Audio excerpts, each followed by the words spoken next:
अब आपको ये नमाज का बहुत ही अहम मामला है, हदीसें पढ़ के हवाला देकर आपको हम समझाते हैं, इसको ज़रा समझने की कोशिश करें। यहाँ बताया जा रहा है कि जब आप तकबीरा तहरीमा कहकर नमाज में दाखिल होते हैं तो दाएं हाथ से बाएं हाथ को पकड़ के बांध लेंगे और सीने पर बांध लेंगे।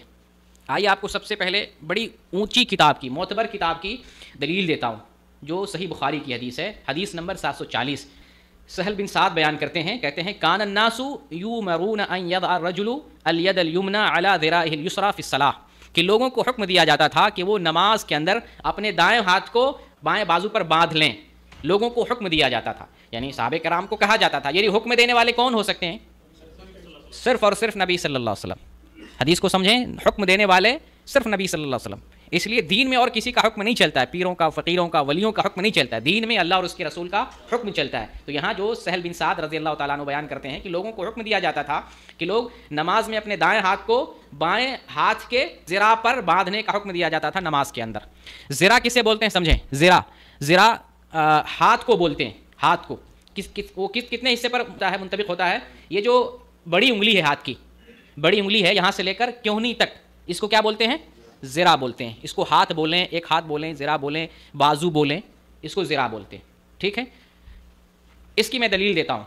एक बहुत मशहूर हदीस है, आपने सुना होगा, हदीस कुदसी है कि जो आदमी अल्लाह की तरफ एक बालिश आता है, अल्लाह उसकी तरफ एक हाथ करीब होता है। हदीस बुखारी में है 7536 नंबर की, जिसमें अल्लाह रब्बुल आलमीन बयान करता है इदा तक़र्रबल अब्दु इलैया शिब्रन तक़र्रबतु इलैहि ज़िराअन, जब बंदा मेरी तरफ एक शिब्र क़ुर्बत हासिल करता है, नज़दीकी हासिल करता है, तो मैं उससे एक ज़िरा उससे करीब होता हूँ। वही ज़िरा जो भी बुखारी शरीफ की हदीस में आया हुआ है, वही ज़िरा यहाँ पर भी है।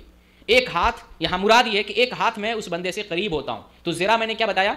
ये उंगली, हाथ की उंगली जो बड़ी उंगली है, यहाँ से लेकर क्योहनी तक, इसको ज़िरा बोलते हैं। ठीक है, जिसको आप ये समझ लें। और बालिश्त बोलते हैं, ये जो छोटी उंगली है और अंगूठा, इन दोनों के दरमियानी फासले को बालिश्त बोलते हैं। तो एक ज़िरा में 2 बालिश्त बनता है। आप नाप के देखिए, जैसे बड़ी उंगली है, यहाँ से हाथ लगाइए 1, और यहाँ से 1, कितना हो गया? 2। एक ज़िरा में 2 बालिश्त, 2 शिब्र। तो ज़िरा समझ के किसे कहते हैं? ये बाजू को, हाथ के बाजू को जो क्योहनी तक आता है। अच्छा, हदीस में क्या बताया गया? लोगों को हुक्म दिया जाता था कि अपने हाथ को कहाँ तक बांधें? अपने ज़िरा पर बांधें। अब आप खड़े होकर के भी चेक कर लें कि जब आप अपने हाथ को ज़िरा पर बांधें, ज़िरा यहाँ तक है, आप जब हाथ बांधते हैं, आप खड़े होकर, कोई भी आदमी खड़े होकर हाथ बांधे कहाँ जाता है? खड़े होकर आप देखें, आप आबिद साहब खड़े हो जाइए, कहाँ जाता है? ज़िरा पे हाथ बांधे, ये ज़िरा। मुनीर साहब आप एक बार हाथ बांध के देखिए, ज़िरा पे हाथ बांधें, कहाँ आएगा? नीचे तो नहीं जाएगा, नीचे बांध सकते हैं, यहीं आएगा ना। ज़िरा आपको बता दिया, और हाथ बांध के देख लें।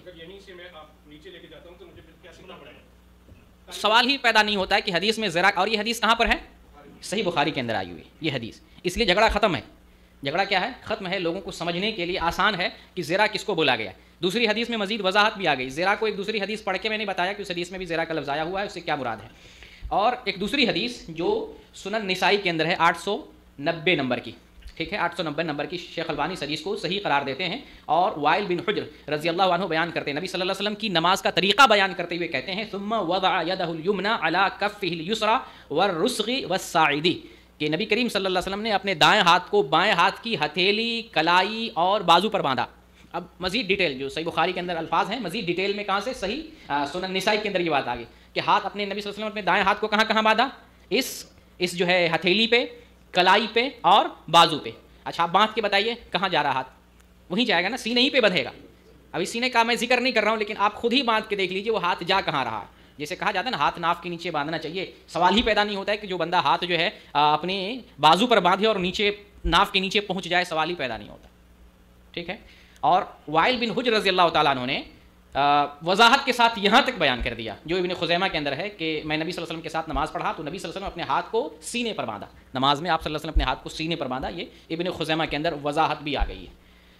और इसमें 2 किस्म के अल्फाज हैं, एक है क़बज़ और एक है वज़अ, यानी हाथ बांधने में 2 कैफियत भी है। एक क़ब्ज़ कहते हैं पकड़ना, पकड़ने को, हाथ ऐसे पकड़ सकते हैं, ठीक है, ऐसे हाथ पकड़ के सीने पे बांधने। और एक है रखना, वज़अ, दोनों अल्फाज आए, रखना। इन दोनों तरीके से आप सीने पर हाथ बांध लेंगे।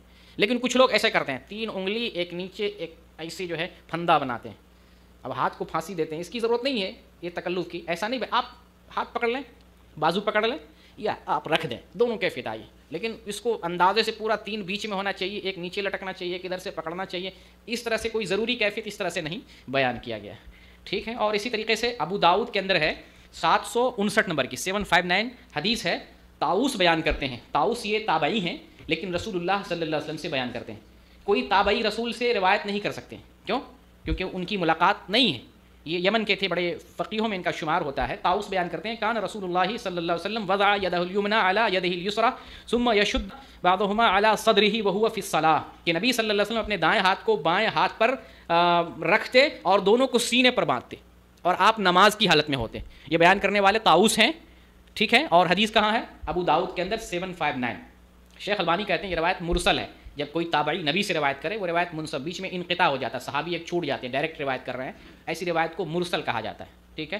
تو شیخ البانی کہتے ہیں کہ روایت مرسل ہے لیکن اس کی سند صحیح ہے، اور یہ روایت دوسری مختلف روایتوں سے بھی آئی ہوئی ہے موصولاً، یعنی سند کے اتصال کے ساتھ. وہاں انقطاع نہیں، یہاں پر انقطاع ہے لیکن اور دوسری روایتیں آئی ہیں جن میں انقطاع نہیں. برکیف یہ روایت سندن صحیح ہے، اس سے ہم استدلال کر سکتے ہیں. تو اس حدیث کے اندر بھی بتایا گیا ہے کہ آپ صلی اللہ علیہ وسلم نے سینے پر ہاتھ باندھا ہے. اور جو تحت سرہ یعنی ناف کے نیچے ہاتھ باندھنے والی روایت جیسے ابو داؤد کے اندر ہے 756 نمبر کی حدیث ہے. ابو داؤد کے اندر حضرت علی رضی اللہ تعالیٰ عنہ فرماتے ہیں کہ سنت یہ ہے کہ ہاتھ کو ناف کے نیچے باندھا جائے. تو یہ روایت ضعیف ہے. یہ روایت ضعیف ہے. جب ہمیں معلوم ہو جائے کوئی حدیث ضعیف ہے تو اس پر عمل نہیں کرنا. اسی طریقے سے مصنف ابن ابی شیبہ کے اندر ایک حدیث ہے تحت سرہ کی کہ ہاتھ ناف کے نیچے باندھنا چاہیے. تو مصنف ابن ابی شیبہ کے اندر جو اصلی نسخہ ہے اس میں تحت سرہ ناف کے نیچے والا لفظ نہیں ہے، بعد میں پریس والوں نے یا کسی نے اس کے اندر شامل کر دیا ہے، اصل نسخے کے اندر نہیں ہے. تو ٹھیک ہے. بہرکیف حدیثوں کی روشنی میں صحیح بات جو معلوم ہوتی ہے وہ یہ معلوم ہوتی ہے کہ نماز کے اندر ہاتھ سینے پر باندھنا چاہیے.